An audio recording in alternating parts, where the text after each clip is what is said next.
Shalom everyone, you're all here again with Tzohar LaMikra. I hope people are enjoying these recordings. And as I usually say, if you have any ideas for specific recordings you're interested in, please let me know. I've actually received a few requests, and I am planning, when I'm done with my last exam, I will be sitting down making special recordings. In any case, a lot of upheaval the past week with a lot of things that have happened. If you haven't seen, I also put up a blog on my weekly blog as well. I'm trying to be weekly, doesn't always work out. A breakdown of Leviticus 18, and specifically focusing on verse 22 and the debate over those verses, though I think it's pretty cut and clean. Unfortunately, in every generation, we always have someone who tries to distort everything and try to present things in a different light just so it fits their agendas, which actually fits into something I'm going to be talking about today, which is the history of Satan, the history of the Satan, and what are the different things about this character, if there actually is such a character, and when did the classic devil that we all know, or at least some of us know about him, actually came to be. And the reason it comes up today is because this is one of the first occurrences of the word Satan in the Tanakh.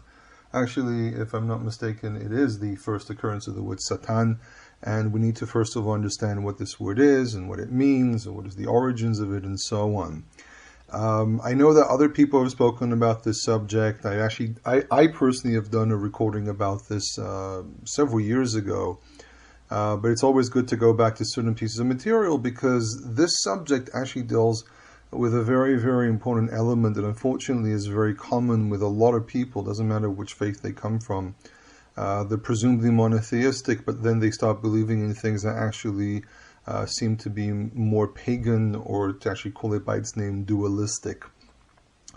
Now, for those who don't know what dualism is the idea that the universe is divided up into two parts, two opposite parts, one good, one bad. Now, the thing is that a lot of cultures always had something that represented evil, something that represented the bad in the world, but it was always that the good prevailed over this evil because the good was always stronger. But for example, take Christianity, classic Christianity, especially Catholicism, with its very heavy influence of demons and demonology, and the Satan being the head of all the devils, and giving him different names, like for example calling him Baal Zvuv, or Beelzebub as some call him, which is really just a name of one of the occurrences of the god Baal, the Canaanite pagan god Baal, and giving him different things like Lucifer, which is again a misunderstanding of a verse in Isaiah 14. And really, there's a lot of stuff about this that people had to project their own religion or their own beliefs to try to explain certain things and so on. I mean, mankind has always been in this dilemma of why do bad things happen? Because if I'm a good person, why do I have to suffer? So obviously it comes from someone else, which is, by the way, part of it is the premise of the book of Job, but the book of Job doesn't give the Satan there a absolute power. He has to act with permission. So even there, the Satan is limited. He's still amongst the Bnei HaElohim, the sons of God, which are basically another name for angels. And also, how developed was the belief in angels amongst Israelites in the ancient world? That's for example, a very interesting book written by Professor Alexander Roffet. Don't know if it's been translated to English, but I actually read the book, and it's a very interesting subject. To see, I've always claimed that you can see the development of angels from appearing as an ish, which just is a man, and you can't really recognize any angelic features except for at one point when they reveal themselves and they have abilities. It don't see like a glowing being and so on, but all the way to like the book of Daniel, or even Isaiah, where angels are already a complex. There's a complex structure there of a hierarchy and what they look like, and the divine snakes versus the divine ox and stuff of that nature. And there have been a lot of developments in this field, and we've discovered a lot of things throughout the years, but let's try to keep at least to the basics here. So in any case, what we have in our parasha is we have Bila'am, who obviously is some kind of a mechashef, or actually he's named a kosem. He also seems to be a person who has the ability to see into the future, so he's some kind of a navi, some kind of a prophet. The Midrash actually says that Bila'am is the only prophet that was really given to the nations, and he seems to be some kind of a divinator, because he basically needs to go through a whole ritual where he builds 7 altars and burns 7 sacrifices, and he has to be in a certain mood, and with the muse come upon him. So he's not a classic prophet. He's not like a prophet of Israel where God speaks with him directly. He has to force the hand of God to speak with him. So he's more a type of a sorcerer, a warlock, or something of that nature than really being a regular prophet. But in any case, what happens with him is he goes, and everyone knows the story, he goes to meet up with Balaq, who's the king of Moab. And what happens is that an angel, and it specifically says in chapter 22, verse 22, Vayihar af Elohim ki holechu, and the wrath of Elohim grew, for he is going, okay? V'yityatzeb malach Adonai baderech lesatan lo, and the angel of Yud Hei Vav Hei stood on the road as a Satan. So it doesn't really directly tell us what the word Satan means, but it's very clear from in the general context here that Satan basically means someone who stands in your way, an adversary of some sort. This is why some translations say adversary. If you actually look at dictionaries, it can be an obstacle, someone who gets in your way, and also sometimes a name for an angel. But that really, again, we're not talking about that there's a specific angel known as Satan. There's just an angel that can function as a Satan, and not necessarily one specific, for example, fallen angel or anything of that sort. Okay, and he has these several deals with this, but notice the fact that throughout the verses, he's referred to as Malach Adonai. Okay, it happens in verse 22, verse 23, verse 24. It keeps on repeating. It's saying it's Malach Adonai. It's always in the construct state of the angel of the Lord. He's never, just Satan. He's not the Satan. He's not Ha-Satan or Satan or anything, any substantive function or anything of the sort. He's always referred to as Malach Adonai, and the Malach himself says in verse 32. Vayomer elav malach Adonai, the angel of the Lord said to him, Al ma hikita et atoncha. Okay, why have you struck your donkey? No, aton really is a feminine donkey. I can never remember what the name is when it comes to feminine donkeys in English. Zeh shalosh regalim, these 3 times. Hine anochi, behold, I have come out. Anochi yatzati lesatan. I have come out to be a Satan, to be an obstacle in your way. So he's actually not saying that he is Satan. He's just functioning as a Satan, as in the non-definite function. He was sent by God to be in his way. Okay, so it's very, very important to realize that this Satan is really doing the word of God. So the question is raised: what about the other occurrences of Satan in the Tanakh? And also, how did the Satan become the devil? Actually, first of all, if we look at all the occurrences of the word Satan, most of the time, unless we're dealing with the book of Job, most of the time these are actually people. And there's a very interesting claim by Dr. Tol Sinai, or Torsky, his original name was, if I'm not mistaken. He actually wrote a series of books called the Language in the Book. And these are just a collection of articles that he wrote throughout the years when he was still alive. And he made a claim in the 2nd volume of this set, on basically from pages 164 to all the way to the end of this article, which is somewhere in the 170s. Let me see a second here. It's not very long. It's 164 to 167. For those who can read Hebrew, very, very worthwhile reading. And he actually makes a claim that Satan was mostly presented as something which is a person. He actually says something very interesting. He says, even in the vision of Zechariah in chapter 3, verse 1, where it says, Vayar'eni et Yehoshua Kohen HaGadol, and he showed me Joshua the high priest, Omed lifnei malach Adonai, standing before the angel of the Lord. V'hasatan omed al yamino lisitno, and the Satan is standing to his right hand to be an adversary to him. And the angel, look at the contrast here. He says there's the angel of the Lord, which fits the concept of what a Satan is, sometimes angel of the Lord. But then there's an actual Satan that seems to be something separate. Now, a lot of people say, oh, this is obviously the devil, because he's no longer angel of the Lord. But what he actually wants to claim is that because of the contrast between Malach Adonai and Satan here, it's not that Satan is an angel, Satan is actually a person. And when you actually look at the history of this period, which I, by the way, just finished an entire course that dealt with, part of it dealt with this subject, it seems to be that what we're actually talking about here is the person who stands in the way of Joshua the high priest to achieve his potential.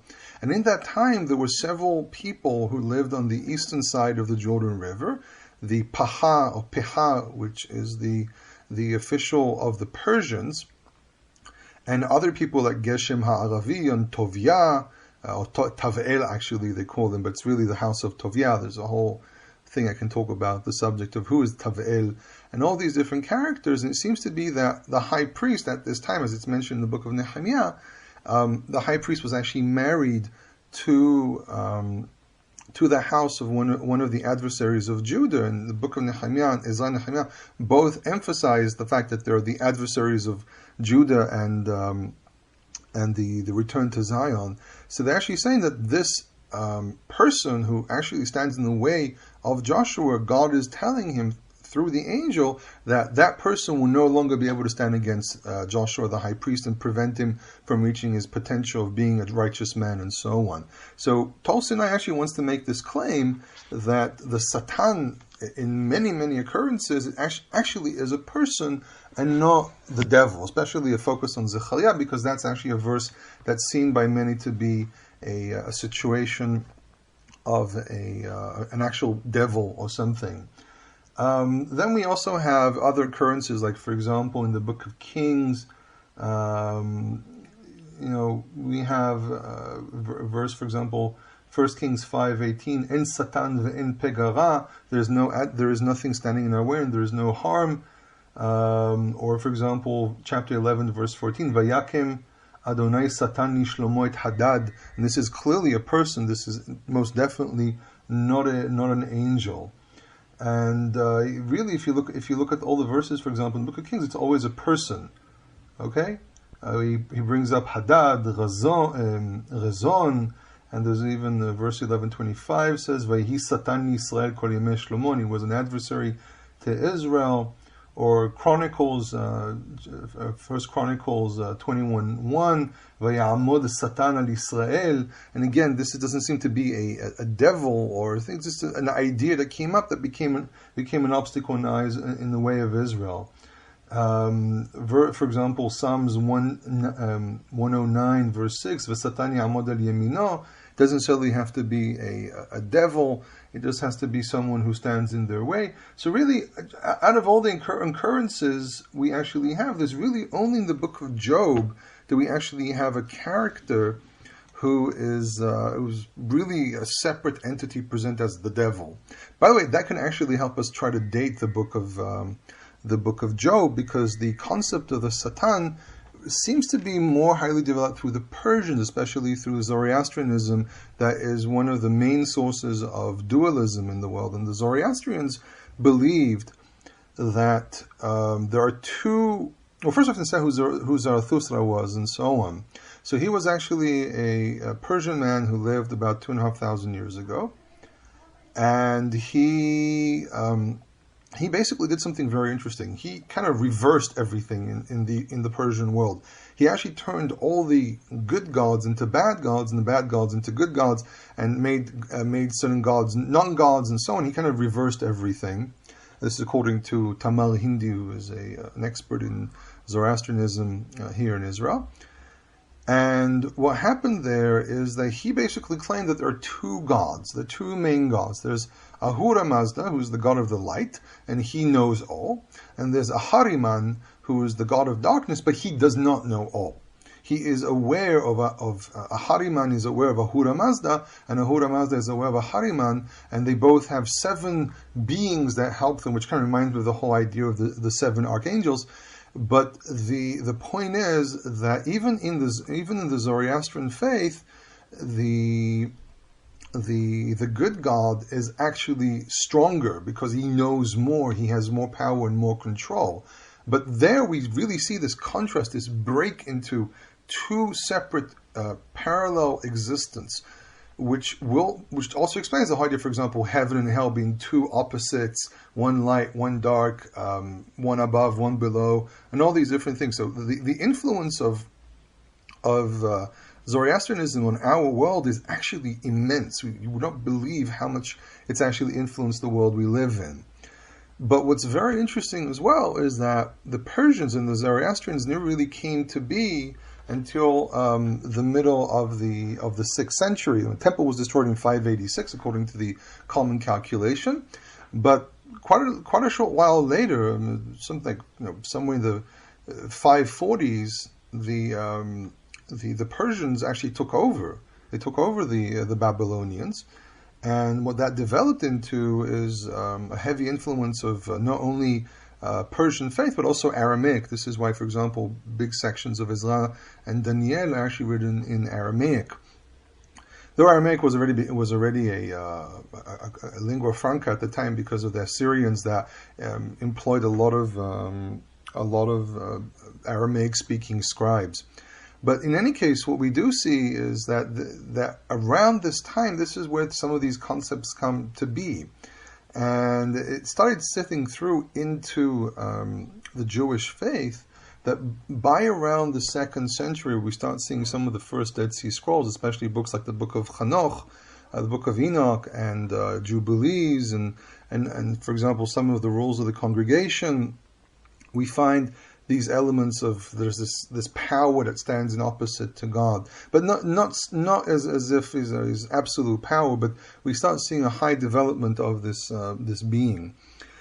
And what's very interesting, for example, in the test that people have to undergo to join the community, is a test to see how many parts of light are there in a person.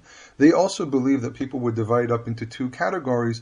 That there's people of the light, people of the darkness, and people usually mixed in. So, for example, if you had hairy shoulders, it was darkness, and if you had a certain color to your skin, whatever, there's a whole bunch of stuff that goes on there.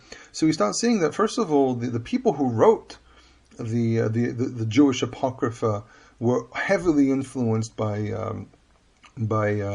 pagan thought. And this is why, for example, these books, the Book of Hanoch, the Book of Yovlim, were actually rejected. They're not considered to be books which were written by any divine influence or whatever. They're actually considered to be apocrypha. And this is one of the reasons, because you actually have information in them which can clearly be traced back to pagan thought, and therefore were rejected from the Jewish canon, though, again, how the Jewish canon came to be and so on, it's a whole subject by itself.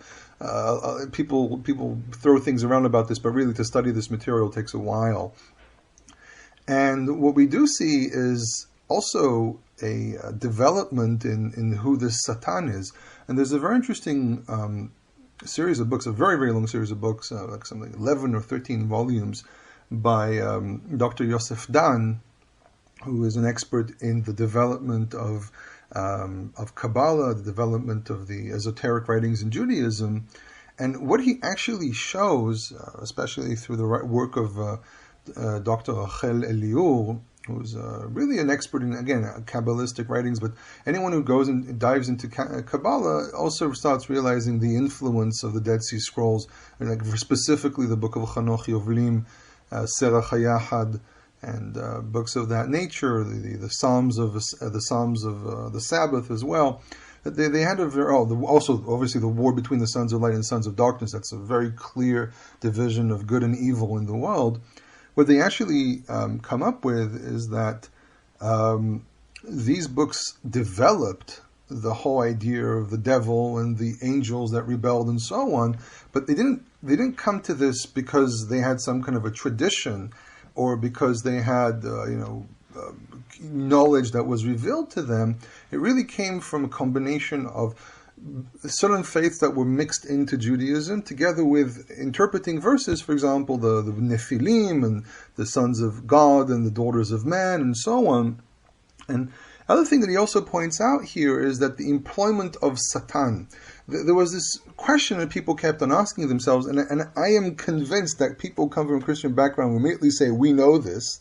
We've seen this happen in our world, and I've seen it happen many times with things that I see people write to one another, or sometimes things that come up in recordings that sometimes people send to me and say, "Can you listen to this? Tell me what you think."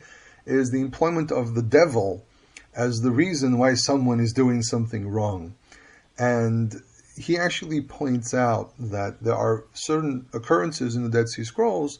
Again, in these sectarian writings, not in the biblical books. So we're talking about the sectarian writings, which, by the way, again include Chanoch and Yovlim, Jubilees, and Enoch. These are two also very clearly sectarian writings, and they have nothing to do with the biblical people or anything. These are calculations which were, for example, Book of Jubilees are calculations which were employed by very, very specific cults, because these groups were almost cultic-like, because they, for example, moved away from the temple, some of them, and they had their own practices and their own interpretation of a lot of things, and some of the practices are very, very unique, and some of them are very questionable if they actually appear in the Tanakh.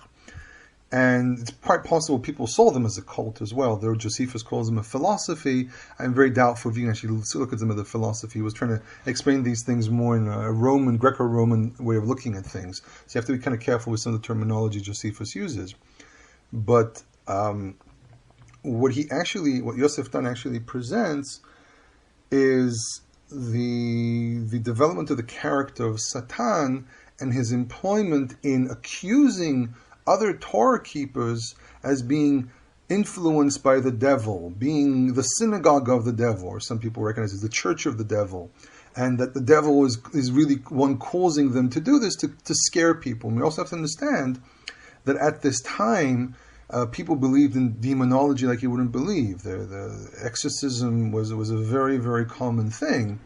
And people believed in it. Today, you ask a rational Jew, and especially if he comes from an Ashkenaz background, who say, "No, not really." And it's very interesting how it was used. I mean, this information, this idea of contrastive elements in the universe, to try to explain why certain things happen. Why do bad things happen? Why do people become sick? I mean, for them, this was a type of science, the same way that we, for example, say today, if someone is sick with malaria, it's because he has a certain element that's penetrated that person's body, or there's a virus, or anything. When we explain this according to bacteria and diseases, for them, this was the science. This is how they perceive that things happen. So, for example, mental issues or just rivalry between people was explained by saying the devil made him do it. Okay, the common statement that a lot of people say, the devil made me do it. That's the origins of it. That people believed that there were evil entities, and especially governed by this Satan at one point, that would send out his minions to cause people to rebel against Torah. But this was the esoteric excuse. They didn't look at it as being, well, we're basically disputing over what the interpretation is. No, the need for dichotomy in their world was very, very, very important because of the dichotomies of Zoroastrianism. They explained everything from that point of view, and for them, this was science. So by this point, the devil, or the Satan, becomes a very developed character, and we start seeing him more and more and more in explaining why things happen. And then Christianity embraced, and Christianity is really, you have to admit, studying Christianity in different periods that I've learned throughout my courses. You look at Christianity from different periods, you see that it was a mixture of a lot of different things, because there were a lot of people from different places who believed in Christianity, and because of their own culture and their own background, made sense of Christianity through what they perceived as being the normal way of looking at the world. So you start having people in Iraq who believe in Christianity, people in Lebanon, then people in Rome, and then all the way to France and North Africa and Africa itself, and you had a lot of different variants. But what happened was that also people were trying to discover what is the original information, and books like Chanoch and Yovelim appeared in their world, and they adopted these books as a source of information. They have the Nag Hammadi books as well that show us a lot of what was going on and how people were interpreting things. And it was an entire world to really understand what a lot of people believe today. You have to dig in to the history of all these faiths and also into the history of Judaism. And at that time, you have to also remember that Josephus says there were three philosophies, three different groups. And he says there were Sadducees, Pharisees, and Essenes. And the Essenes are really the key element that we have here in this discussion. But when you look at the numbers that Josephus mentions, he mentions that these were only, it's like 12 or 13,000 people out of what the approximate was about 2 million people who lived in the Roman Empire. This is a fraction. But like a lot of little groups that exist, they make enough noise and they get a certain aura amongst the people, so people adopt a lot of these elements. So for example, some of the very early Christians who were Jewish, probably in themselves, in their system of faith that they came from to come into the belief in Christianity, into the belief in Jesus, they were already there with their own baggage of whatever a regular Jew at the time believed in. It's like today. You take the majority of Orthodox Jews, put aside Reform and Conservative because it's a very problematic subject. But you take the regular Orthodox Jew living in Israel, living in the United States, people have certain elements that they believe in, but they've never really sat down to kind of dig into what these things mean. For example, people believe in the 13 principles of Maimonides. Has anyone actually sat down to look at the 13 principles of Maimonides and see if actually any of them work? I have a friend who actually did that. He's actually ultra-Orthodox, and he said anyone who believes in the 13 principles of Maimonides, the 13 principles of faith, has no idea what he's talking about. Do people really believe that God has no form? He raised a lot of question marks about what do people actually believe about God. Do people believe in the resurrection of the dead? Majority of people do. Why? Because they mostly gives them something to believe in, to look forward to. But do they really understand what it means? No. Do they really understand the complexities of some of the issues with the resurrection of the dead? No, they don't.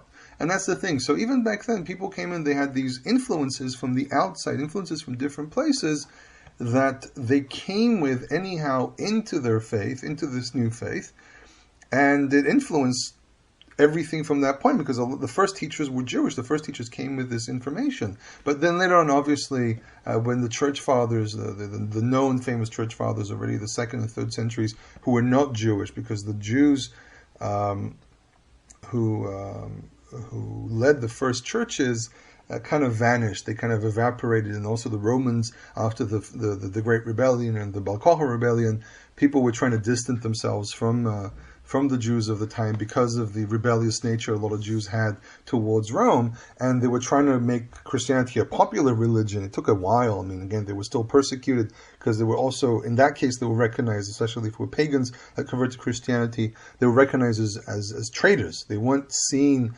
as like the Jews were, where the Jews have their own original faith, but they're just troublemakers. Here, these people were seen as rebellious. But the point is that by this point, people employed the devil as a separate entity because of the influence of Zoroastrianism and also Rome, and the whole idea of the underworld and Hades and so on. All these things that people believe about the devil today, they actually are not founded in Tanakh. They're founded in everything else that surrounded the Jewish people. And unfortunately, like everything else in the world, Jews were influenced by things that surrounded them. But it took certain cultic groups, certain sectarian groups to really develop this. And I'm not too sure how much the average Jew in the Second Temple period believed in all these things. There's no actual clear knowledge, except for one thing, that people did very strongly believed in demons, and that demons affect people. That's the one thing that we know. What about the devil? It's very difficult to find an absolute answer for this one, but we know that there were already elements of this in the middle of the Second Temple period. So in any case, that's a bit of the biography of the devil, which works with this week's parasha. I didn't really want to go too deep today with, for example, some of the poetry that happens in this parasha. There's a lot of poetry that happens there. I actually did a breakdown of this poetry in other recordings, but I might take a few segments of poetry at one point and try to break them down just so people get a general idea of how poetry works, because there's a lot of misunderstandings because of the way poetry works, and also because some people they only have partial information on how Hebrew works, so it creates a whole mess.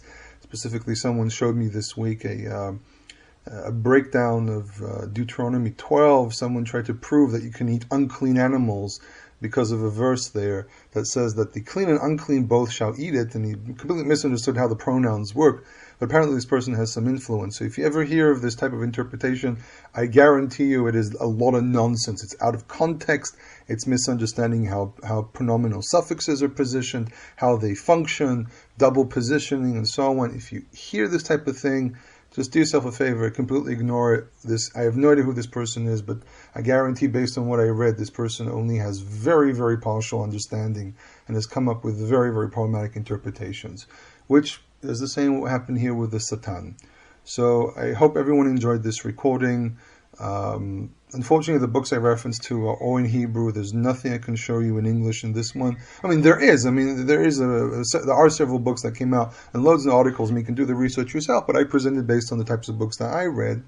And also a reminder, I have my Sunday Bible class, which is an opportunity to study the Tanakh directly from the Hebrew with me. Obviously, the class is in English, and also the regular Hebrew classes that I give. If you're interested, Hebrew in Israel, Israel@gmail.com. Shabbat Shalom.